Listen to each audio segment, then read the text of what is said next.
আমাদের হাতে অত টাকাও নেই যে নতুন করে আবার একটা চিংড়ির ঘের তৈরি করব। সেটাও তো ঠিক কথাই বলেছ। জানি না কি হবে। তাহলে শহরের শহরের ব্যবসায়ীরা এত লাভবান হয় কিভাবে? শুনেছি তো ওদের নাকি একটা করে চিংড়ির ঘের, সেখানে আমাদের তো দুটো আছে। কি জানি, আমি তো অত কিছু জানি না রে। তবে পরিস্থিতি খুব খারাপ। পরবর্তী সময় কিভাবে চলবো সেটাই ভাবছি। আচ্ছা বৌদি, মাধব কোথায়? ওকে তো দেখতে পাচ্ছি না। খাওয়া দাওয়া করেছে তো? না না, মাধবী স্নান করতে গেছে। ও এলে একসাথে দুজনে খাবো। তোমরা খেয়ে নাও। এভাবে ব্যবসা চলতে গেলে কি করে যে কি হবে? এখন আমরা না হয় দুজন আছি, পরে যখন আমাদের বাচ্চা কাচ্চা হবে তখন তার খরচ বাড়বে। সেই খরচ চালাবো কি করে? এই জগাই, আরে ও জগাই, কেমন আছিস? অনেকদিন পর দেখা। আরে রফিকুল, তুই কবে গ্রামে ফিরলি রে? কেমন আছিস আগে বল। হ্যাঁ, আমি ভালো আছি। আজকে সকালেই ফিরলাম। তা তুই কেমন আছিস বল? তোদের ব্যবসা কেমন চলছে? 5 বছর আগে যখন শহরে গেছিলাম তখন তো চিংড়ির ঘের থেকে বেশ ভালো উপার্জন করতিস। কি আর বলবো, চলছে ওই কোনো রকমে। আগের মতো আর ব্যবসা হয় না। মানে যত দিন যাচ্ছে খরচা বাড়ছে কিন্তু আয়ও বাড়ছে না। মানে ওই দুটো চিংড়ির ঘের থেকে আগেও যা উপার্জন হতো এখনো তাই হচ্ছে। ওই টাকায় কি আর সংসার চলে বল? কেন, তোরা আরো বেশি বেশি করে চাষ কর না। আরে তাহলেই তো সমস্যার সমাধান হয়ে যায়। আমি যেমন শহরে আগে কম কম মুরগি চাষ করতাম, কিন্তু এখন বহু পরিমাণে মুরগি চাষ করি, ঠিক আছে? কিন্তু বেশি চিংড়ি মাছ চাষ করলে তো মারা যাবে। ওই ছোট জায়গায় হয় নাকি বেশি পরিমাণ? যথেষ্ট পরিমাণ তো রাখতে হবে। জগাই, তোকে আমি এই ওষুধটা দিচ্ছি। এটা হচ্ছে চিংড়ি মাছ বড় করবার ওষুধ। এই ওষুধ প্রয়োগ করে আমি ছোট ছোট মুরগি বড় করি। ওই করেই অনেক লাভ হয়। তুইও ছোট ছোট চিংড়ি মাছের উপর প্রয়োগ কর। বড় হবে চিংড়ি মাছগুলো, তখন বিক্রি করবি। আবার চাষ করবি, আবার বিক্রি করবি, প্রচুর লাভ। কিন্তু এই ওষুধ ব্যবহার করলে মানুষের তো ক্ষতি হবে। তুই তাহলে ব্যবসার এখনো কিছুই জানিস না? ওরে মানুষের ক্ষতি হবে তো তোর কি? হ্যাঁ, তুই তো টাকা দেখবি। তুই যাতে বাঁচতে পারিস সেরকম ব্যবসা তুই করতে হবে নাকি? হ্যাঁ হ্যাঁ, তুই ঠিক বলেছিস। সবার কথা ভেবে আমার কি লাভ যদি আমি খেতে না পাই? তোকে অসংখ্য ধন্যবাদ রে এই ওষুধটা দেওয়ার জন্য। এবার আমরাও বড় লোক হব। আচ্ছা ভাই, তুই কোথায় যাচ্ছিলিস? যা, আমার একটু কাজ আছে, পরে কথা বলবো।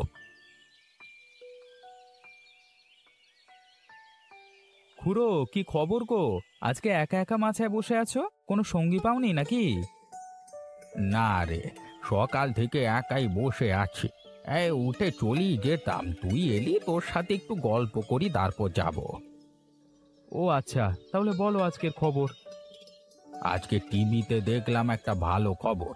শহরের সমস্ত ভেজাল খাদ্য বিক্রেতাদের ব্যবসা বন্ধ করে দিয়েছে পুলিশ। অনেক দিন থেকে এই নিয়ে তদন্ত চলছিল। বাহ, এটা তো খুব ভালো খবর। শুনেও বেশ ভালো লাগলো। মানুষকে ভেজাল খাইয়ে খাইয়ে মানুষের শরীর এরা দুদিনে নষ্ট করে দিচ্ছিল। পুলিশ ঠিক করেছে, ঠিক করেছে। হ্যাঁ, দেখেছিস তো, আগেকার মানুষ বাঁচতো 100 বছরের ওপর, কিন্তু এখন মানুষ 60 বছরে ঘায়েল হয়ে পড়ে। সব কিছু হয়েছে এই নকল খাবারের জন্য। যা বলেছ, এদের যদি কঠোর শাস্তি না হয় তাহলে এরা পরে আবার এরকম ব্যবসা শুরু করবে। আমি চাই এদের কঠোর থেকে কঠোরতর শাস্তি হওয়া দরকার। আমি তো শুধুমাত্র তোকেই দেখেছি সৎভাবে এবং প্রাকৃতিকভাবে চিংড়ি মাছ চাষ করে ব্যবসা করতে। বাকি শহরে সব দেখেছিলাম, কে সবজিতে ওষুধ দিচ্ছে, কে আবার কি সব মাখিয়ে রাখছে ওষুধের মতো। আমার জীবনের একটাই নীতি, যতদিন বেঁচে থাকবো কষ্ট করব, তবু মানুষকে উল্টোপাল্টা জিনিস খাওয়াবো না। এই জন্যই তো তোকে এত ভালো লাগে। আমি চাই তোর ব্যবসা যেন আরো বড় হয়। বিধাতা তোকে কৃপা করুক। কিন্তু হচ্ছে আর কোথায় গো খুড়ো? দিন দিন ইনকাম আরো কমে যাচ্ছে, জিনিসপত্রের দাম আরো বেড়ে যাচ্ছে। এইভাবে চললে খুব শীঘ্রই আমাকে আমার ব্যবসা বন্ধ করতে হবে। কিচ্ছু হবে না রে, ওরে ভালো মানুষের সাথে বিধাতা ভালোই করে। সব ভালো যার শেষ ভালো তার, কথাটা তো জানিস, ভরসা রাখ।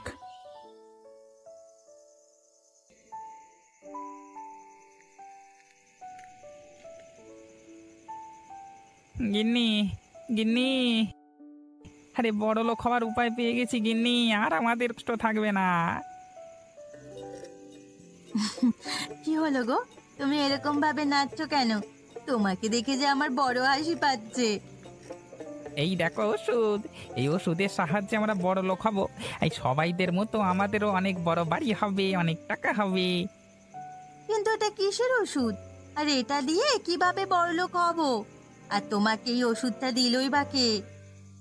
দাঁড়াও দাঁড়াও, এক এক করে সবকিছু বলবো, দাঁড়াও না। এই ওষুধটা আমাকে রফিকুল দিয়েছে। হ্যাঁ, ও তো শহরে মুরগির ব্যবসা করে। তো এই ওষুধটা প্রয়োগ করি রে, এই ছোট মুরগি একদিনই বড় হয়ে যায়। তারপর তো লাভে লাভ। এরপর আমিও এটা প্রয়োগ করব। আর আগে দাদাকে রাজি করাতে হবে। দাদা এতে রাজি হবে না, কারণ মানুষের শরীরে ক্ষতি হবে। যদি রাজি না হয় তাহলে কি করবে? কি আর করবো, তাহলে ওষুধটা ব্যবহার করলে হবে না, আমাদের বড় লোক আর হবে না। তোমার মাথায় না কিচ্ছু বুদ্ধি শুদ্ধি নেই। তুমি যখন জানো এটা করলে বড়লোক হয়ে যাবে, তাহলে ব্যবহার করবে না। আর তোমার দাদা যদি রাজি না হয়, তাহলে বলবে একটা চিংড়ির ঘর আমাকে দিয়ে দিতে। দুজনের ব্যবসা আলাদা করে নাও, তবেই আমরা বড়লোক হয়ে যাব। হ্যাঁ গো গিন্নি, হ্যাঁ তুমি ঠিক কথাই বলেছ। আরে এটা তো আমি ভেবে দেখিনি। এই বড় লোক আমি হবই, তবে যে করি হোক, দরকার হলে ব্যবসা ভাগ করে নেব।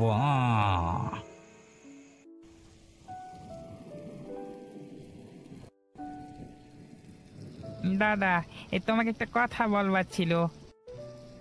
হ্যাঁ, কি বলবি বল না। আমি তো খাচ্ছি, খেতে খেতে শুনবো, কি আছে বল। আমি একটা ওষুধ পেয়েছি দাদা, সেই ওষুধ প্রয়োগ করলে একদিনের মাথায় আমাদের চিংড়ি মাছ বড় বড় হয়ে যাবে। সেটা আমরা আমাদের চিংড়ির ঘিরে ব্যবহার করলে অনেক পরিমাণে কি সব কথা বলছিস তুই? আগে বল, এই ওষুধ ব্যবহার করলে মানুষের শরীরের ক্ষতি হবে কিনা। হ্যাঁ, ওই নামমাত্র একটু ক্ষতি হবে, তাতে কোনো প্রভাব পড়বে না। আমরা তো বেশ ভালো ব্যবসা করতে পারবো, বেশ ভালো টাকা উপার্জন হবে। চুপ কর, একদম চুপ কর। আমার সামনে এসব কথা আর একবার বললে না, একটা কষিয়ে চর মারবো। এরকম 2 নম্বরই ব্যবসা আমরা করি না। করতে হবে না তোমাকে, আমি করবো একা। একটা চিংড়ি ঘের আমার, আর একটা তোমার।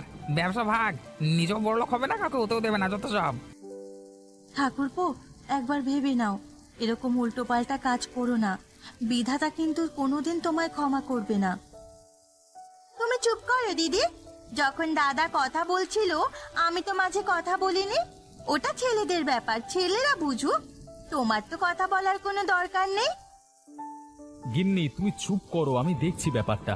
আর জগাই, তুই তাহলে ঠিক করিয়ে নিয়েছিস ব্যবসা আলাদা করে নিবি, তাই তো? আমাকে আমার মনের মতো ব্যবসা করতে দিলে তবেই তোমার সাথে কাজ করবো, না হলে আলাদা করে দাও, এইটুকুই বলবো, ব্যাস। এরকম 2 নম্বরই ব্যবসা আমি করতে পারবো না ভাই। তোকে আমি ব্যবসা আলাদা করে দিলাম, তুই যা পারিস কর। আমি তোকে বাধা দিতে যাব না, তবে শেষবারের মতো বলছি, এসব করিস না।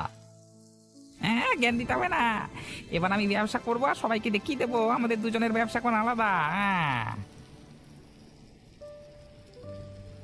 আমার ভাইটার কি হলো? ও তো আগে এরকম ছিল না, সব সময় নিষ্ঠা আর সততার সাথে ব্যবসা করত। তুমি কেঁদো না গো, বিধাতা তো আছেন, সব ঠিক হয়ে যাবে। আমার মনে হয় ঠাকুরপুর মাথাটা কেউ ভালোভাবে খেয়েছে, তাই ঠাকুরপো এরকম করছে। বাবা মাকে আমাদের এই শিক্ষা দিয়েছিল, এতদিন ধরে সমস্ত শিক্ষা ভুলে গেলি রে। সত্যি যে তুই আমার ভাই, আজকে আমার মানতেও লজ্জা লাগছে। তুমি এতটা ভেঙে পড়ো না গো, শেষমেশ দেখবে ভাই আবার তোমার কাছে ফিরে এসেছে। তুমি ভেঙে পড়ো না।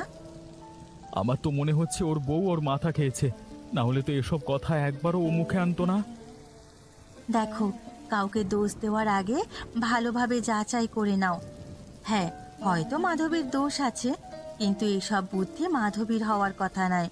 ও তো একটা গ্রামের মেয়ে, এসবের পিছনে মনে হয় অন্য কেউ আছে। হ্যাঁ, এটা তুমি ঠিকই বলেছ। ও তো গ্রাম্য মেয়ে, এসব ওষুধের ব্যাপারে কি করে জানবে? শহরের কেউ ভাইয়ের মাথা খেয়েছে। তুমি একটু খোঁজ খবর নাও, দেখো এই কদিনের মধ্যে কে শহর থেকে গ্রামে এসেছে, তাহলেই তুমি জানতে পারবে। কিন্তু আমাদের গ্রামের অনেকেই তো শহরে কাজ করে, কি করে বুঝবো বলো তো? হ্যাঁ, কাজ করুক না, তাতে কি হয়েছে? সবাই তো আর একসাথে গ্রামে আসবে না। তুমি খোঁজ খবর নিয়ে দেখো কজন গ্রামে এসেছে শহর থেকে, তারপর দেখবে কার কার সাথে ভাই ভালোভাবে মেলামেশা করছে। ঠিক আছে, আমি বুঝতে পেরেছি। আমি তাহলে ফাঁকের দিকে যাচ্ছি একটু খোঁজ খবর নিতে। আরে, বাইরে বৃষ্টি পড়ছে যে, তুমি এখন কোথায় যাবে? বৃষ্টিতে কিচ্ছু হবে না, আগে আমাকে এসব করা থেকে ভাইকে আটকাতে হবে। আমি বের হলাম।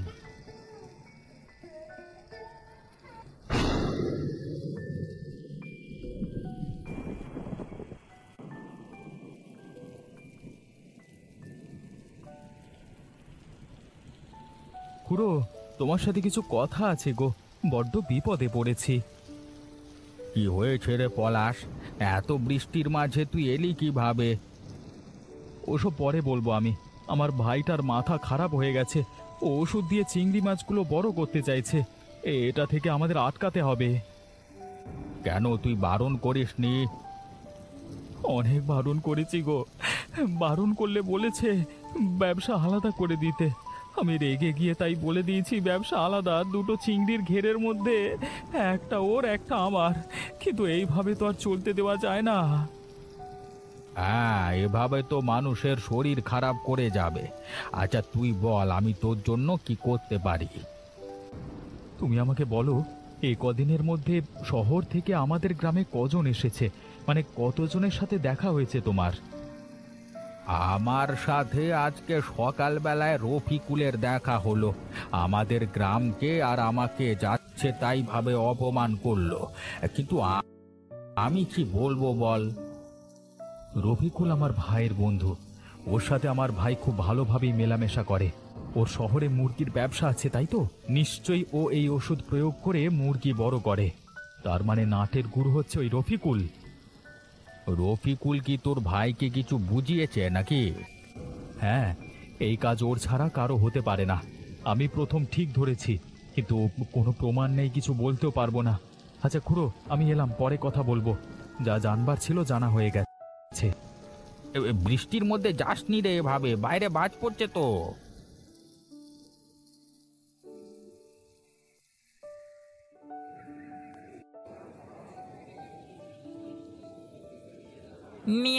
নিয়ে যান, অল্প টাকায় বড় বড় চিংড়ি মাছ নেন, আমার মতো কমে আর কেউ দিতে পারবে না, নিয়ে যান।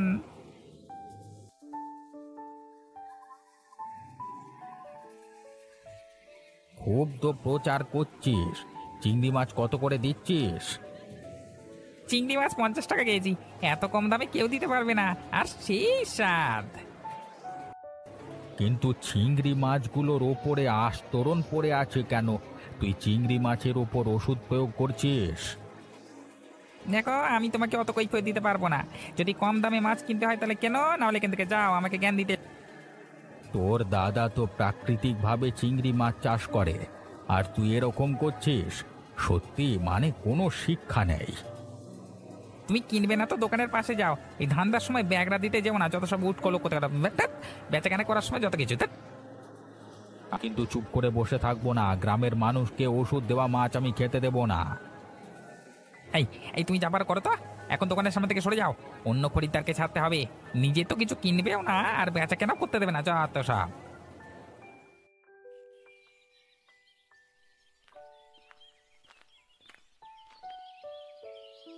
দারোগা বাবু, আমাদের গ্রামে ভেজাল জিনিস বিক্রি হচ্ছে যে। কে? আমাদের গ্রামে ভেজাল জিনিস কে বিক্রি করছে? কার এত বড় সাহস হলো থাকতে ভেজাল জিনিস বিক্রি? ওই যে পলাশের ভাই চিংড়ি মাছে ওষুধ প্রয়োগ করে চিংড়ি মাছ বড় করছে, তারপর সেগুলো হাতে বিক্রি করছে। আমি এই মাত্র দেখে এলাম। কিন্তু পলাশ দাদা তো ভালো মানুষ, উনি তো এসব করবেন না। ওদের দুই ভাই আর একসাথে ব্যবসা করে না, ব্যবসা আলাদা হয়েছে। পলাশ খুব ভালোভাবে কাজ করে, কিন্তু ওর ভাই এরকম করছে। ও, এসব তো আমার জানা ছিল না। ঠিক আছে, ওরা তো বিকেলের দিকে চিংড়ির ঘেরে খাবার দেয়, তখন গিয়ে ওকে আমি হাতে নাতে ধরবো। হ্যাঁ, এখন গেলে কথায় हैरान করবে, কিন্তু হাতে নাতে ধরলে আর কিছু করতে পারবে না। সে আমার যত প্রিয়ই হোক না কেন, গ্রামের মানুষের ক্ষতি সহ্য করব না। যেটা ভুল সেটা ভুল, যেটা ঠিক সেটা ঠিক। আপনি একদম ঠিক বলেছেন। আচ্ছা, আপনি কিভাবে বুঝলেন যে ওষুধ প্রয়োগ করেছে? আমি বাজারে গিয়ে দেখি খুব কম দামে বিক্রি করছে। তারপর গিয়ে দেখি চিংড়ি মাছের ওপরে নীলাভ একটা আস্তরণ পড়ে আছে। সেটা দেখেই বুঝতে পারলাম। আমি বলেছি বলে সে আবার কত কথা। ঠিক আছে, তুমি নিশ্চিন্তে যাও, আমি ওকে ব্যবস্থা করছি।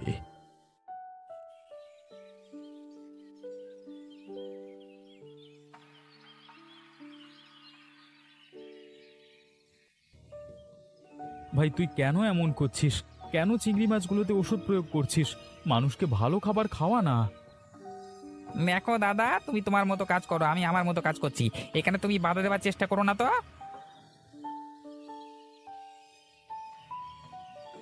বাধা তো আমি দেব রে। ওই ওষুধ প্রয়োগ করে চিংড়ি মাছ বড় করা আমি বের করছি। দারোগাবু, আপনি এ সময় এখানে কি করে এলেন? কি করে আবার? হেঁটে হেঁটে চলে এলাম, আর তোমার কর্মকাণ্ড দেখতে পেয়েছি। এবার চলো আমাদের সাথে।